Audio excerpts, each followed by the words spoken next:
I'm currently joined with Dustrial Dre here in WKCR FM station. Say what's up. Yo, what's up? WCFR station. WKCR, station. WKCR here. 50 years of hip hop. We're That doing was our really underground hip hop highlight, and we're joined with Dustrial Dre, New York's own. About to get into a little interview, and he brought two people for us to do a cipher. So appreciate that. And I'm joined with my co-host here, Caleb. Caleb, say what's up. What up again? And yeah, let's get right into it.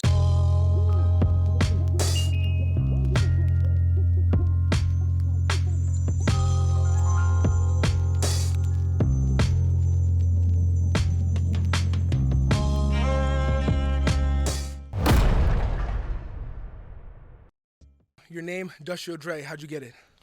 So basically, I've had this idea for this album called Dustrial Denim, which I'm making with this very talented young producer right here for a very long time. And the album's called Dustrial Denim. Mm-hmm. And one day, I was with my friend making some music, and a lot of people, the Dustrial Dre, just started picking up because as a joke, kind of. And then there was kind of no other option at a certain point, and I was just like, you know what, we're gonna run with the whole new word thing. Okay. And so now it's just Dustrial Dre. But there's definitely some more metaphorical meaning I've said to people at other points in time about the industry, but I'm kind of blanking on it. Were there any other names that were, toss-ups before you decided on Dustrial Dre? Yeah. My name is Andre. Mhm. Lawrence Hurlick is my middle name, is Lawrence, so I almost did Andre Lawrence. I almost Okay. did Andre Lauren as a young lad. Okay. I was doing Dre Stack with a $sign Dre as the S. that's tough. I actually like that one. That one's a little tough. That was fine. Who gave you that? Did you come up with that yourself or someone gave There you was that one? this kid at my school. I'm not gonna say his name, and he was in a gang, and his name was similar to that name, and so I just started kind of copying it on some gremlin timing, and it was super corny, and it had to end at a certain point. But yeah, that was cool also. But you decided on Dustrial Dre, and tell us a little bit about your background in music. What's your first memory you have of getting into music? First studio session, all right. whatever. So originally, when my dad is playing songs in my house, I'm hearing from hip hop, I'm hearing very old a few years ago, a friend of mine asked me to say, Sugar Hill a lot of Run DMC and a lot of Tribe Called Quest, and it's stuff I really like too. I heard a lot of UB40, a lot of Stevie Wonder, a lot of soul music played in my house. And then as I got older, I freestyled a lot, just living in New York City and just being a kid in New York City. I was freestyling all the time, and I just kind of realized I had a knack for it. And then I was also really into skating, and at a certain point I snapped my arm in half. Damn. And I was on bed rest for 3 months. And I made my first song with my friend Nikhil. Shout out to him. And it was J's on my feet and J's in my hands, and everyone was fucking with it. So I just slowly found my voice in music, and then soon found a real love for it, and locked in with a lot of people and collaborators who are super talented, and now we're just kind of along for the ride. That's dope. Getting back into, you mentioned that you used to skate and whatnot, and I definitely see in the vibes that you post on your Instagram videos and for your different music videos and whatnot, you have that skate sort of vibe. It has that Jerry Hooshu sort of, skate compilation vibe. How do you think skating has affected your sound or affected how you approach music? That's a good question, because skating is super ill, because it's one of those things where you can't really be naturally gifted at it. No one can, because when you're learning tricks, you have to miss a trick 1,000 times.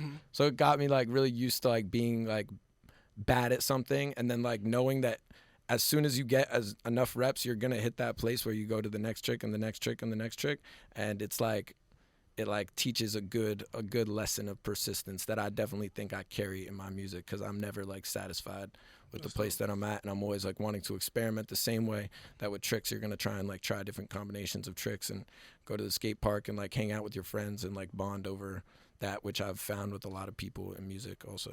Most definitely. You definitely have like an experimental sort of vibe with your music, with the jazz sort of beats by Arlo, and you definitely have a '90s reminiscent sort of sound, a lo-fi sound. But how would you describe yourself, your own music? How would you describe it? I would say it's like soulful and refreshing, but also it's like really hard to describe it in any box, because I also make a lot of music that's like super different than what you've heard probably, and like would be like not make any sense. So I'd say like soulful and refreshing is like two like generalized terms I can use to classify it, because it's like no really telling like how I'm gonna approach something or like what type of sound I'm gonna like want to go for that day. And it's like a very deep vault where I can't really like classify it by one word, but that's what I would say. Who are the main influences, or what are the main influences of your sound? Like, shit. I mean, all right. So first thing off the top of your head. So wait, I'm gonna give you kind of too intricate of an answer though. All right, I like that. So rapping wise, I think like I found a foundation in like 3 different people, which is like Capital Steez, Jay-Z, and Earl Sweatshirt. Dope. I think like holistically, like the way that like Capital Steez like separates syllables in his punchlines and like tries to get the metaphors off, and then kind of the introspective part of Earl, and then like kind of the pockets that Jay-Z hits and like the really like soulful samples is like something that I'm like super drawn to, especially for the album that we're about to release. I would say musically though, like I'm Dustrial Denim, facts. Shout out to Dustrial Denim. I would say musically, it's like a lot of things, and I'm really inspired by people like Stevie or even like Bob Dylan, and like songwriters who are like super like down to earth with the music, and also like I really like warm like major chords and like a lot of like chord progressions that are like super like feel good, like brilliant sounds and but also like weird stuff. But yeah, there's a lot of influences, but I'd say like that's the best way to compartmentalize them. Would you say being from New York has any effect on your sound and how you portray yourself as an artist? Yeah, absolutely. I think in portrayal it's big, because I think being a kid in New York is like a super special experience, and I think that like a lot of it's kind of getting lost in the way that it's represented in the media, because a lot of like music that's coming out of New York isn't really like coming from kids our age that are on this kind of timing, and it's kind of like it's still something that's like known as being super dope, but it's not really in your face anymore on the media.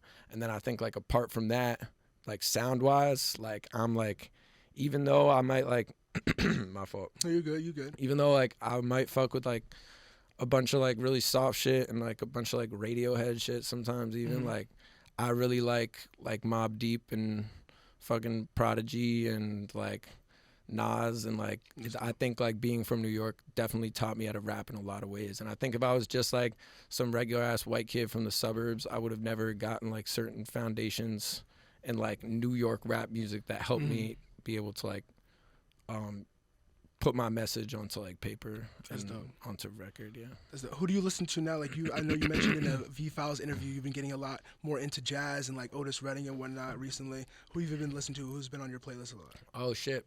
All right, like I have so right now I'm listening to a lot of different stuff. Like I just got back into this like Diplomats album called The Purple Bunch, which I was playing on the way here. Contrary to request. And I also am super like into this art. Me and like, you know Tommy Richmond, he's this new artist. He's mad good. He definitely doesn't know who I am, but I've been really listening to his music recently. He's actually super talented. And just like a lot of classics. I like listening to a lot of classics. That's dope. I'm the type of dude who like puts on Hate It or Love It by 50 Cent every month. Like at least twice. Gotta return to it. Yeah, it's like one of them, I guess. Yeah, so it's a wide range of things. Yeah. How do you, getting into your creation style and you creating your music, do you write usually, or do you like to, punch in when you're recording? Oh, I write a lot. Like I write like 2 or 3 verses a day. I try to, at least. And I've like kind of gotten a habit of doing that, of just like writing a lot and having verses like on hand and like yeah, but I've definitely punched in before and had a lot of fun with it. It's just harder for me to like convey a like single thought or like a full like thought out feeling with just punching in. But it's super fun and like you can definitely make some really dope records out of that. What's your favorite sort of, time to write or favorite time to create music? Like, what's your most creative time of like day or like what's your setting? In bed, on the toilet, and on the train. Okay.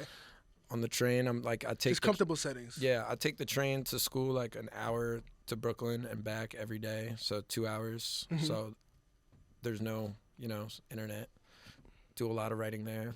On the toilet, I'd rather like write than look at a bunch of people that I know while I'm defecating. And and like I like to write in the morning, like when I wake up and before I go to sleep too. Fair. Because yeah, that's like when you're in bed and like sober, and a lot of crazy thoughts come, What do you enjoy most about making music and like writing?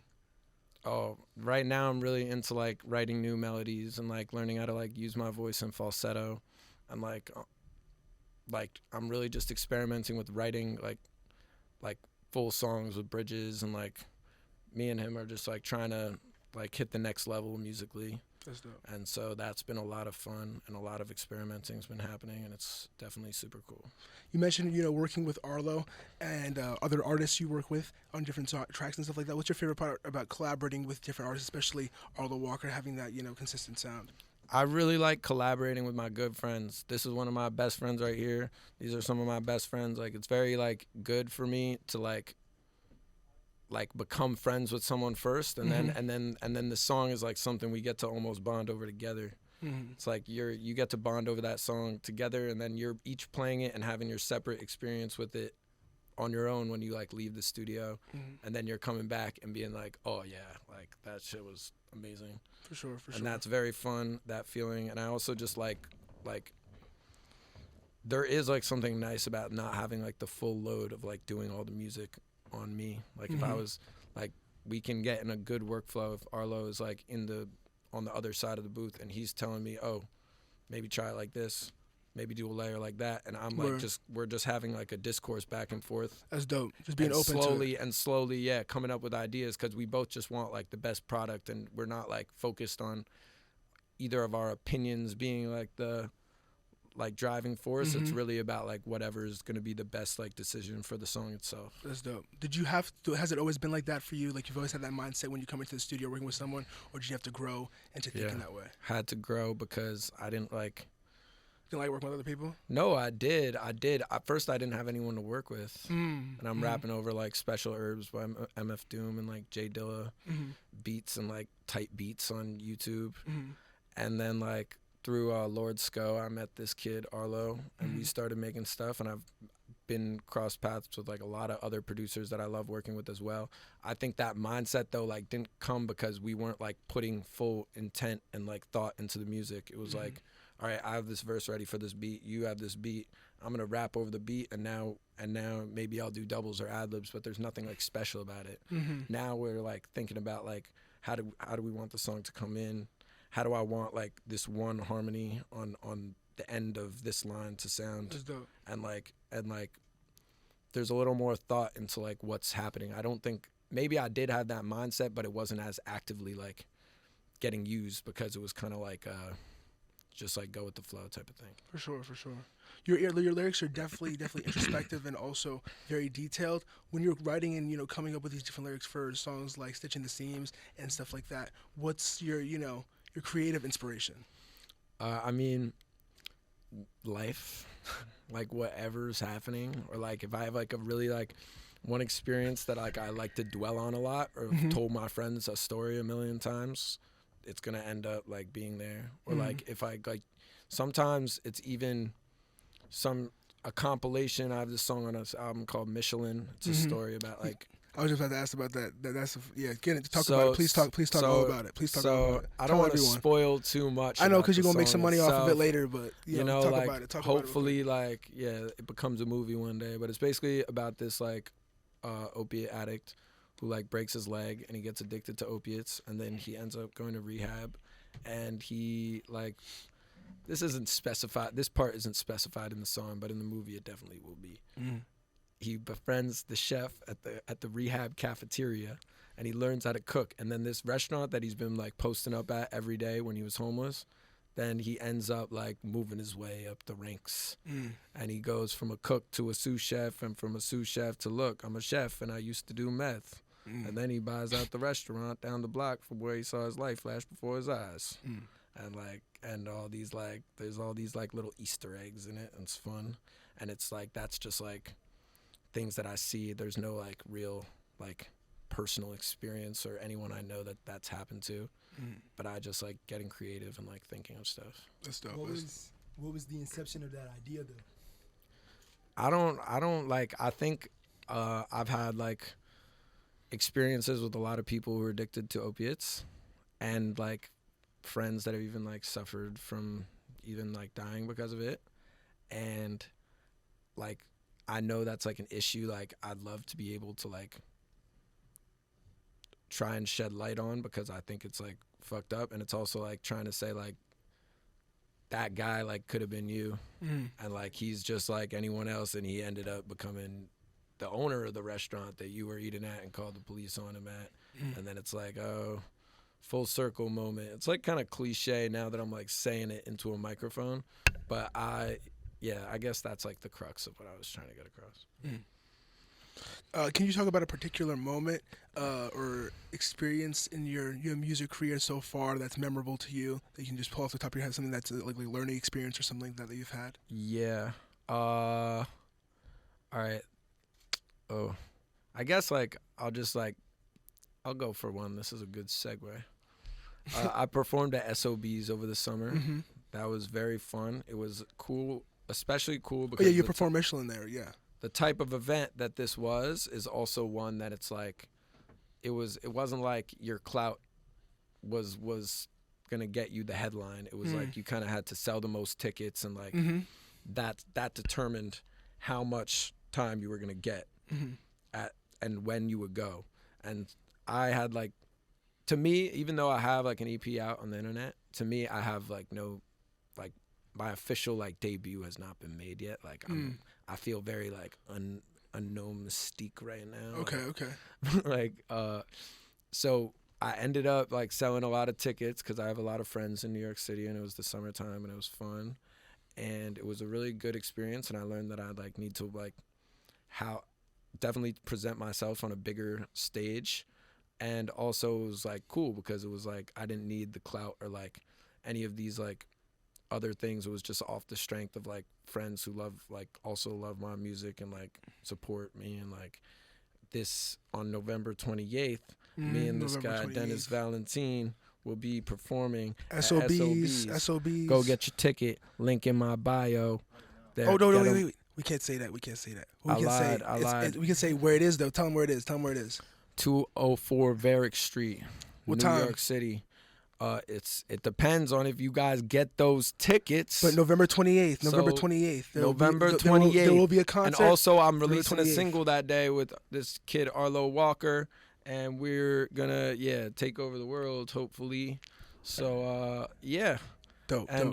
Everyone should come to that. Awesome. How do you navigate the different challenges and whatnot of being an independent artist?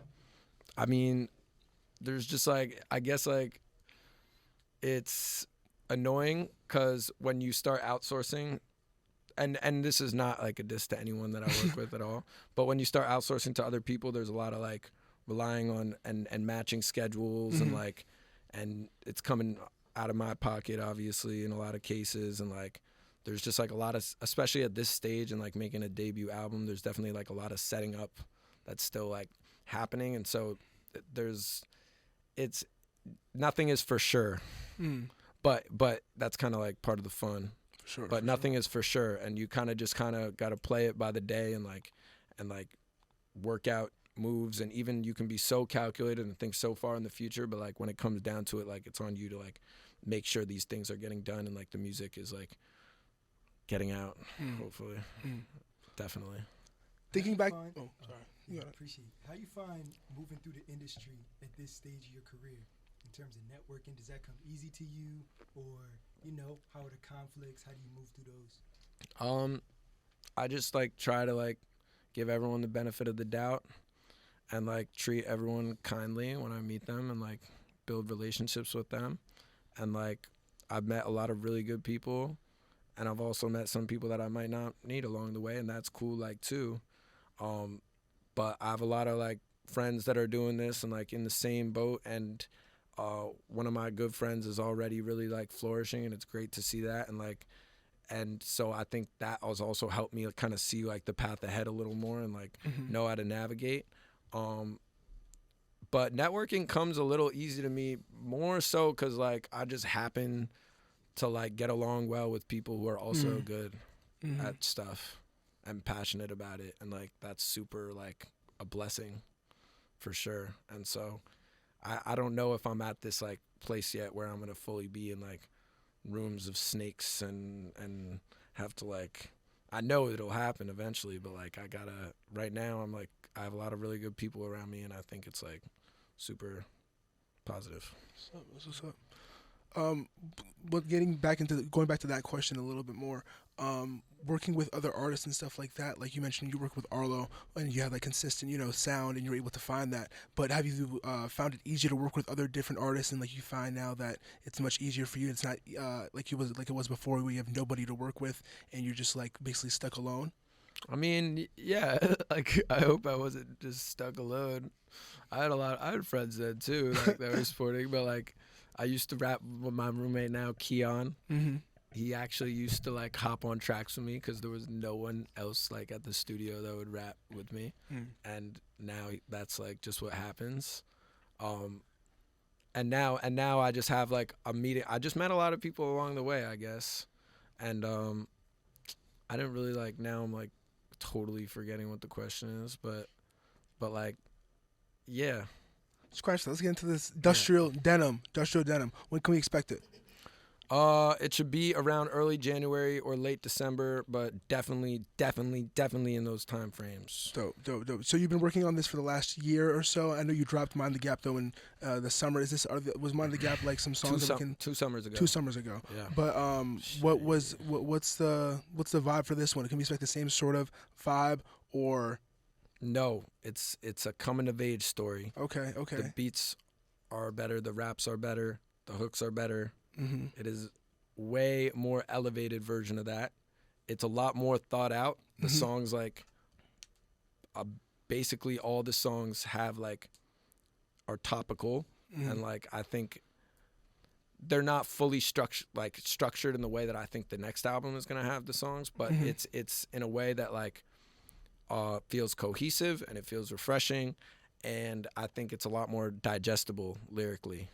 Like the things that I'm going to be saying are going to be a lot easier for you to understand, as opposed to in like Mind the Gap, where it's like a little bit vague, and the like language isn't as like specific to these things. And also like it's been a year working on it, but even before that, I'd wanted to do Dustrial Denim a year before that, and was just scrapping songs that I was making on random stuff all the time.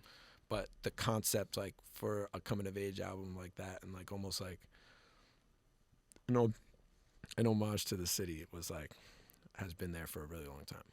Talk about the name a little bit more. Like what's the inspiration for the name and whatnot? Okay, so basically I think a lot of kids in New York City, especially like kids that skate and like are a part of like the culture that I really admire, like to wear like baggy carpenter and industrial denim. And like carpenter jeans doesn't really like sound very good, and like I think it's a good, and I think like saying the industrial denim, like that was just like taking off the IM was just aesthetically pleasing, but it's really about like those jeans being a symbol for like going through when you're 12, 13 to when you're 18, 19, and then you leave the nest, and now and this is kind of like I just left the nest, and now the wings are flapping and I'm like wearing these jeans and my claws are holding them up and like we're about to like land on a nice perch like on top of a mountain, and then that's where the next album will take place. It's almost like this large storyline. Fire. On your last album, On the Gap, one of my favorite things about it is the cover. For the cover of this album, can we expect something, equally as, eye-catching? Hey, bro. First thing I'm going to say is that the cover for Mind the Gap was made with me and this kid, Kai Ruben Wish, at my Jewish summer camp. And I think that's just super dope. Shout out to Jonah Wade. So when was it made? Yo, it was made during my I was working there when I released that album. Okay. Or that EP. This cover is going to be super, super ill. It's going to be way better. All right, bet. And it's going to have a lot of jeans in it. It's going to have a lot of vinyl in it. And it's going to look really cool. And it will hopefully encapsulate the album in a way that I want and that Arlo would want the album to be encapsulated. And we're going to make sure of that. Dope. So Dustrial Denim, when can we expect Dustrial Denim again? When can we expect it? December, you said? Late December, early January. Late December, early January. And you got your show at SOB's on the 28th? True say. Okay. With Dennis Valentine. Get a ticket under Dustrial Dre or Dennis Valentine if you're getting a ticket. And if you don't plan, oh, my fault. Yo, this is not promotional. This is purely for entertainment. This is a cosplay type of situation where we're just pretending that we have a show going on, and that's what's going on. But there may or might not be a show on the 28th. I think there is going to be a show, though, right? There's going to be a show on the 28th. That's what I heard. That's what I heard, too. Anyways, we're about to get into the cypher real quick. Thank you, Dustrial Dre, for coming in for that interview. Appreciate you. Once again, anything else you want to say? Peace and love.